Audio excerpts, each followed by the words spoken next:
ರಾಜ್ಯ ರಾಜಕೀಯದಲ್ಲಿ ಮತ್ತೆ ರವಿ ವರ್ಸಸ್ ಲಕ್ಷ್ಮಿ ಸಮರ ಕಾವೇರ್ತಾ ಇದೆ. ಸಿಟಿ ರವಿಯವರ ಮೇಲೆ ಏಕೈಕ ಮಹಿಳಾ ಮಂತ್ರಿ ಸಮರ ಸಾರಿದ್ದಾರೆ. ಪ್ರಧಾನಿಯವರಿಗೆ ರಾಷ್ಟ್ರಪತಿಯವರಿಗೂ ದೂರು ಕೊಡ್ತೀನಿ ಅಂತ ಹೆಬ್ಬಾಳ್ಕರ್ ಗುಡುಗಿದ್ರು. ಇದಕ್ಕೆ ಸಿಟಿ ರವಿ ಕೂಡ ಏಟಿಗೆ ತಿರುಗೇಟು ಕೊಟ್ಟಿದ್ದಾರೆ. ಹೇಗಿತ್ತು ಇಬ್ಬರ ಮಾತಿನ ಜುಗಲ್ಬಂದಿ ತೋರಿಸ್ತೀವಿ ನೋಡಿ.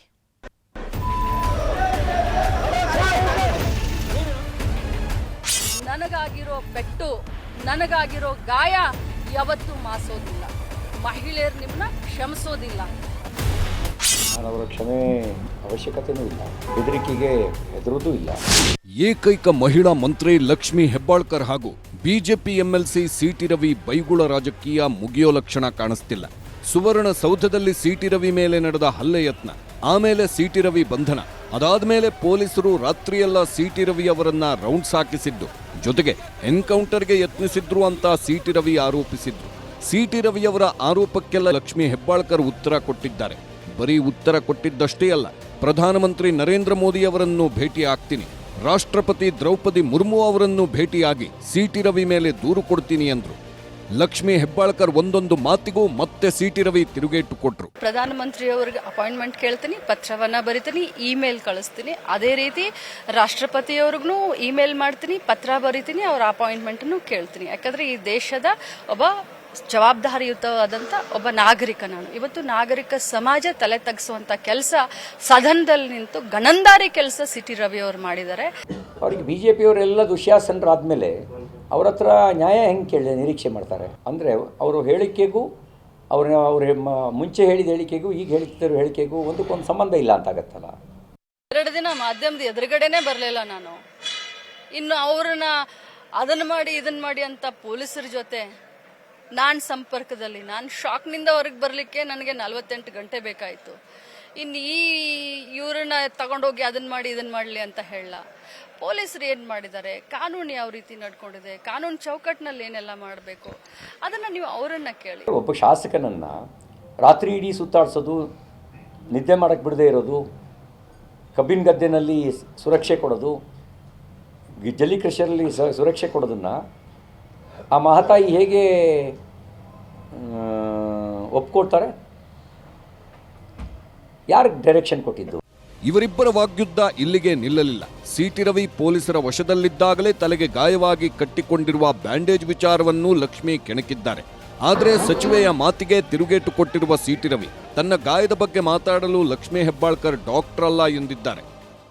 ಪಾಪ ಸಿಟಿ ರವಿ ಅವ್ರನ್ನೇ ನೀವು ಕೇಳಬೇಕು. ಏನು 1 ಲೀಟರ್ ರಕ್ತ ಹೋಗಿದೆಯಾ, ಏನು 10-20 ಸ್ಟಿಚಸ್ ಆಗಿದೆಯಾ? ಬೇಡ ಬೇಡ ಸಿಟಿ ರವಿ ಅನ್ನ, ಇದು ಯಾವ ಗಂಡಸರಿಗೂ ಶೋಭೆ ತರೋದಿಲ್ಲ. ಯಾಕೆ ಅಂತಂದ್ರೆ, ಇದು ನೀನು ನಾಟಕ ಮಾಡ್ತಾ ಇದೀಯ ಅಂತ ಜನರಿಗೆ ಆಗ್ಲೇ ಗೊತ್ತಾಗ್ಬಿಟ್ಟಿದೆ. ಮೊದಲು ಸಣ್ಣ ಪಟ್ಟಿ, ಆಮೇಲೆ ದೊಡ್ಡ ಪಟ್ಟಿ, ಎಷ್ಟು ದಿನ ಅಂತ, ಎಷ್ಟು ಸ್ಟಿಚಸ್ ಬಿದ್ದಿದೆ ಅಂತಾದ್ರೂ ಅಟ್ಲೀಸ್ಟ್ ಅದನ್ನಾದ್ರೂ ಫೋಟೋ ತೆಗೆದು ಹಾಕು, ಜನರಿಗೆ ಗೊತ್ತಾಗುತ್ತೆ ಅವಾಗ. ಈಗ ಅವರು C is not A doctor. Doctor ತನ್ನ ರಿಪೋರ್ಟ್ನಲ್ಲಿ, ಹಾಸ್ಪಿಟ್ಲಿಗೆ ಕಳಿಸಿದ ರಿಪೋರ್ಟ್ನಲ್ಲಿ ದಾಖಲಿಸಿದ್ದಾರೆ. ಮತ್ತು ನೀವೆಲ್ಲರೂ ಗಾಯ ಎಷ್ಟಾಗಿತ್ತು, ರಕ್ತ ಎಷ್ಟು ಬಂದಿತ್ತು ಅನ್ನೋದನ್ನು ಜಗತ್ತಿಗೆ ತೋರಿಸಿದ್ದೀರಿ. ಪೊಲೀಸರು ಗಾಯ ಆದಾಗಲೂ ಕೂಡ 3-4 ಗಂಟೆಗಳ ಕಾಲ ಟ್ರೀಟ್ಮೆಂಟ್ ಕೊಡಿಸ್ತಾ ಇರೋದು ಅಮಾನವೀಯ, ಹೌದೋ ಅಲ್ವೋ? ಹೆಡ್ ಇಂಜುರಿ ಬಗ್ಗೆ ನಾನು ಭಾಳ ಸ್ಪಷ್ಟವಾಗಿ ಹೇಳಿದ್ದೀನಿ. ಡೀಪ್ ಇಂಜುರಿ ಆಗಿಲ್ಲ, ಒಂದು ಲೈಟಾಗಿ ಇಂಜುರಿ ಆಗಿದೆ ಅನ್ನೋದನ್ನು ಇಲ್ಲೂ ಹೇಳಿದ್ದೀನಿ, ಪಬ್ಲಿಕಲ್ಲೂ ಹೇಳಿದ್ದೀನಿ, ಎಲ್ಲರಿಗೂ ಹೇಳಿದ್ದೀನಿ, ಯಾರು ಕೇಳಿದವ್ರಿಗೂ ಹೇಳಿದ್ದೀನಿ. ಇದರ ನಡುವೆಯೇ ತಮ್ಮ ತಮ್ಮ ರಾಜಕೀಯ ಜೀವನದ ಬಗ್ಗೆಯೂ ಉಭಯ ನಾಯಕರ ನಡುವೆ ಚರ್ಚೆ ಆಗಿದೆ. ಅವಮಾನ ಸನ್ಮಾನ ಎಲ್ಲಾ ನೋಡಿದ್ದೀನಿ ಅಂತ ಲಕ್ಷ್ಮಿ ಹೇಳಿದ್ರೆ, ನಾನು ಕೂಡ ರಾಜಕೀಯದ ಹೋರಾಟದಿಂದಲೇ ಬಂದವನು ಎಂದು ರವಿ ಹೇಳಿಕೊಂಡಿದ್ದಾರೆ. ಜೊತೆಗೆ ನಾಲ್ಗೆಯ ಬಗ್ಗೆಯೂ ಇಬ್ಬರು ಮಾತಾಡಿರುವುದು ವಿಶೇಷ. ಸ್ವಾಭಿಮಾನದ ಪ್ರಶ್ನೆ ಏನು, ನಾನು ರಾಜಕಾರಣಕ್ಕೆ ರೆಡ್ ಕಾರ್ಪೆಟ್ ಹಾಸಿ ನಾನು ಯಾವತ್ತೂ ಬಂದಿಲ್ಲ. ಅವಮಾನ ಸನ್ಮಾನ ಎಲ್ಲ ನೋಡಿ 26 ವರ್ಷದ ನಂತರ ಒಬ್ಬ ಸಾಮಾನ್ಯ ಕಾರ್ಯಕರ್ತರ ಮಂತ್ರಿ ಆಗಿದ್ದೀನಿ. ನನಗೂ ನಮ್ಮ ಮನೆಯಲ್ಲಿ ಸಂಸ್ಕೃತಿಯನ್ನು ಕಲಿಸ್ಕೊಟ್ಟಿದ್ದಾರೆ, ನನಗೂ ನಮ್ಮ ನಾಯಕರ ಬೆಂಬಲ ಇದೆ, ನನಗೂ ನಮ್ಮ ಕಾರ್ಯಕರ್ತರ ಆಶೀರ್ವಾದ ಇದೆ. ಹೋರಾಟದಿಂದ ಶುರುವಾಯಿತು, ಬೂತ್ ಅಧ್ಯಕ್ಷದಿಂದ ಶುರುವಾಯಿತು. ಯಾರ ರಾಜಕೀಯ ಜೀವನ ಹೇಗಾಯಿತು, ಹೇಗೆ ಶುರುವಾಯಿತು ಅನ್ನೋದನ್ನು ನೀವು ಸ್ಥಳೀಯರನ್ನ ಕೇಳಿ ತಿಳ್ಕೊಳ್ಳಿ. ನನ್ನ ವಿರುದ್ಧ ಯಾಕ್ರಿ ಮಾಡ್ತೀರಾ? ಮೊದಲು ನಿಮ್ಮ ನಾಲ್ಗೆನ ಸ್ವಚ್ಛ ಮಾಡ್ಕೊಳ್ಳಿ. ನೀವೇನು ಪದವನ್ನು ಬಳಸಿದ್ದೀರಾ ಬಿಡಿ. ಸಿಟಿ ರವಿ ಅವರಂತರೂ ಅದೇ ರೀತಿ, ಅವರು ಅದೇ ರೀತಿ ಅದೇನೋ ಹೇಳ್ತಾರಲ್ಲ, ಭೂತದ ಬಾಯಲ್ಲಿ ಭಗವಂತ ಅಂತ ಹೇಳಿ. ನಿಮಗೇನಾಗಿದೆ ರೀ ವಿಜೇಂದ್ರ ಅವರೇ, ನಿಮಗೇನಾಗಿದೆ ರೀ ಅಶೋಕ್ ಅವರೇ? ಶ್ರೀಮತಿ ಜಯಲಲಿತಾ ಅವರು ಮಂತ್ರಿ ಆದಾಗ ಈ ಮಹಾತಾಯಿಯ ಬಾಯಿಂದ ಬಂದ ಅಣಿಮುತ್ತಿಗಳನ್ನು ನೀವು ಕೇಳಿದ್ದೀರಿ. ಆಮೇಲೆ ವಿಧಾನಸಭೆಯಲ್ಲಿ ನನ್ನ ಪತ್ನಿ, ನನ್ನ ತಾಯಿ, ನನ್ನ ಅಕ್ಕಂದಿರ ಬಗ್ಗೆ ಈ ಮಹಾತಾಯಿ ಮಾತಾಡಿದ ಮಾತನ್ನು ನೀವು ಕೇಳಿದ್ದೀರಿ. ಆ ಉದ್ವೇಗದಿಂದ,